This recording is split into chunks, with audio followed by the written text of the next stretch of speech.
ಈಗಿರ್ತಕ್ಕಂಥ ಸರ್ಕಾರಿ ಶಾಲೆಗಳಲ್ಲಿ ಅರ್ಧಕ್ಕರ್ಧ ಶಿಕ್ಷಕರಿಗೆ ಸರ್ಕಾರ ಏನು ಮಾಡ್ತಾ ಇದೆ ಅಂದರೆ ಅವರ ಸಮಯವೆಲ್ಲನೂ ಪಾಠ ಮಾಡುವ ಸಮಯವೆಲ್ಲನೂ ಮೊಟ್ಟೆ ಲೆಕ್ಕ ಬರಿ, ಬಾಳೆಹಣ್ಣು ಲೆಕ್ಕ ಬರಿ, ಪಲ್ಲಿ ಬೀಳ್ತಾ ನೋಡ್ಕೊ, ಊಟಕ್ಕೆ ಸರಿಯಾಗಿ ತಟ್ಟೆ ಕೊಟ್ಟರೆ ನೋಡು. ಹಂಗಾಗಿ ಅವರ ಕರ್ತವ್ಯ ಏನಿತ್ತು ಮೊದಲು ನಾವೆಲ್ಲ ಓದ್ತಿದ್ದಾಗ ಪಾಠದ ಮೇಲೇ ನಿಗಾ ಇತ್ತು. 5 ಪೀರಿಯಡು 6 ಪೀರಿಯಡು ಪಾಠನೇ ಮಾಡಬೇಕಾಗಿತ್ತು. ಈಗ ಅವರ ಪಾಠ ಮಾಡುವ ಸಮಯವನ್ನು ಸರ್ಕಾರಿ ಕೆಲಸಗಳಿಗೆ ನಿಯೋಗ ಇಟ್ಕೊಂಡು ಮಕ್ಕಳಿಗೆ ಶಿಕ್ಷಣ ಒಂದ್ಬಿಟ್ಟು ಇನ್ನೆಲ್ಲವನ್ನೂ ಕೊಡ್ತಾ ಇದ್ದೀನಿ ಅಂತೇಳಿ ವೇದಿಕೆ ಮೇಲೆ ಹೇಳ್ಕೊಳ್ಳಿಕ್ಕೋಸ್ಕರ ಶೂ ಕೊಟ್ಟೋ ಲೆಕ್ಕ ಕೊಡಿ, ಬಟ್ಟೆ ಕೊಟ್ಟೋ ಲೆಕ್ಕ ಕೊಡಿ, ಊಟದ ಲೆಕ್ಕ ಕೊಡಿ, ಅಟೆಂಡೆನ್ಸ್ ಲೆಕ್ಕ ಕೊಡಿ, ಮೊಟ್ಟೆ ಬರ್ಕೊಳ್ಳಿ, ಮೊಟ್ಟೆ ಬಾಳೆಹಣ್ಣು ಎಷ್ಟು ಬಂದೋ, ಮಾರ್ಕೆಟ್ಗೆ ಹೋಗಿ 8:15 ಹೆಡ್ಮೇಸ್ಟ್ರು ತರಕಾರಿ ತಗೊಬನ್ನಿ, ಸಾಂಬಾರು ಮಾಡಿಸಿ, ಇವತ್ತು ಉಪ್ಪಿಟ್ಟು ಮಾಡಿಸಿ, ಇವತ್ತು ಬಾತ್ ಮಾಡಿಸಿ, ಹಿಂಗೆ ಹೇಳಿ ಹೇಳಿ ಹೇಳಿ ಅವರ ಸಮಯವೆಲ್ಲನೂ ಸರ್ಕಾರಿ ನೌಕರರ ಶಿಕ್ಷಕರ ಸಮಯವೆಲ್ಲನೂ ಪಾಠ ಮಾಡೋದು ಬಿಟ್ಟು ಸರ್ಕಾರಿ ಜೀತಕ್ಕೆ ನಿಯೋಗ ಮಾಡ್ಕೊಂಡಿರೋದ್ರಿಂದ ನಮ್ಮ ಸರ್ಕಾರಿ ಶಾಲೆಗಳಲ್ಲಿ ಶಿಕ್ಷಣದ ವ್ಯವಸ್ಥೆ ಹದಗೆಟ್ಟಿರೋದು.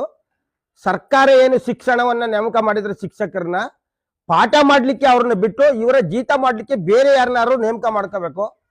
ಜೊತೆಗೆ 365 ದಿನದಲ್ಲಿ 200 ದಿನ ಮಾತ್ರ ಶಾಲೆ ಇರ್ತದೆ. ಆ 200 ದಿನದಲ್ಲಿ 50 ದಿನವನ್ನ ಜಾತಿ ಗಣತಿ, ಮತಗಣತಿ, ಬೂತ್ ಹೊತ್ಕೊ ಹೋಗು, ಓಟ್ ಹಾಕ್ಸು, ತಾಲೂಕ್ ಪಂಚಾಯತಿ ಓಟು, ಜಿಲ್ಲಾ ಪಂಚಾಯತಿ ಓಟು, ಗ್ರಾಮ ಪಂಚಾಯತಿ ಓಟು, ಬೂತ್ ಹೊರೋದೇ ಆಯ್ತದೆ. 3 ದಿನ ಅದರಲ್ಲೇ ಹೋಯ್ತದೆ. ತಾಲೂಕ್ ಪಂಚಾಯತಿಗೆ ಹೋಗ್ಬೇಕು, ತಹಶೀಲ್ದಾರ್ಗೆ ನೇಮಕ ಮಾಡ್ಕೋಬೇಕು, ಅಲ್ಲಿಂದ ಬೂತ್ ಯಾವ ಊರಿಗೆ ಹೋಗ್ಬೇಕು, ಆ ಬಸ್ ಹಿಡ್ಕೋಬೇಕು, ಮತ್ತೆ ಬೂತ್ ಎಣ್ಸಕ್ ಹೋಗ್ಬೇಕು, ಬೂತ್ ಒಳಗೆ ಓಟ್ ಹಾಕ್ಸಕ್ಕೂ ಹೋಗ್ಬೇಕು, ಎಬ್ಬೆಟ್ ಹಾಕ್ಸಕ್ಕೂ ಹೋಗ್ಬೇಕು. ಹಿಂಗಾಗಿ ಸಂಪೂರ್ಣವಾಗಿ ಸರ್ಕಾರಿ ಶಿಕ್ಷಕರನ್ನ ಪಾಠ ಮಾಡುವುದನ್ನ ಬಿಟ್ಟು ಸರ್ಕಾರಿ ಜೀತದಾಳ ತರ ಜಯಿಸ್ಕೊತಾ ಇರೋದ್ರಿಂದ ಶಿಕ್ಷಣದ ವ್ಯವಸ್ಥೆ ಹದಗೆಟ್ಟದೆ. ಕರೆಕ್ಟಾಗಿ ಶಿಕ್ಷಕರನ್ನ ಶಿಕ್ಷಣವನ್ನೇ ಮಾಡಬೇಕು, ಮಕ್ಕಳಿಗೆ ಪಾಠವನ್ನೇ ಮಾಡಬೇಕು ಅನ್ನುವಂತ ಉತ್ತೀರ್ಣತೆಯನ್ನ ಒದಗಿಸಿದ್ರೆ, ಸಂಪೂರ್ಣ ಜವಾಬ್ದಾರಿಯನ್ನ ಕೊಟ್ರೆ ನಮ್ಮ ಸರ್ಕಾರಿ ಶಾಲೆಗಳು ಯಾವುದೇ ಖಾಸಗಿ ಶಾಲೆಗಳಿಗಿಂತನೂ ಉನ್ನತೀಕರಣದಲ್ಲಿ ಶಿಕ್ಷಣವನ್ನ ಕೊಡ್ಬೋದು, ಎಲ್ಲದರಲ್ಲೂ ಪ್ರಥಮ ಸ್ಥಾನವನ್ನ ತಗೊಳ್ಬೋದು ಅಂತ ನಾನು ಹೇಳ್ತೀನಿ. ಇನ್ನಾದ್ರೂ ಹೊಸ ಶಿಕ್ಷಣ ಸಚಿವರು ಯಾರು ಬರ್ತಾರೆ ಅವರು ಕ್ಯಾಬಿನೆಟ್ ಅಲ್ಲಿ ಈ ನಿಟ್ಟಿನಲ್ಲಿ ಕಾರ್ಯಕ್ರಮವನ್ನು ರೂಪಿಸಬೇಕು. ಮತ್ತೆ ನಾವೇನ್ ಪಾದಯಾತ್ರೆ ಮಾಡ್ತಾ ಇದೀವಿ ಅದನ್ನ ಶಿಕ್ಷಣ ಸಚಿವರು ಬಿಒಗಳು ಪಾದಯಾತ್ರೆ ಮಾಡಬೇಕು, DDPOಗಳು ಪಾದಯಾತ್ರೆ ಮಾಡಬೇಕು.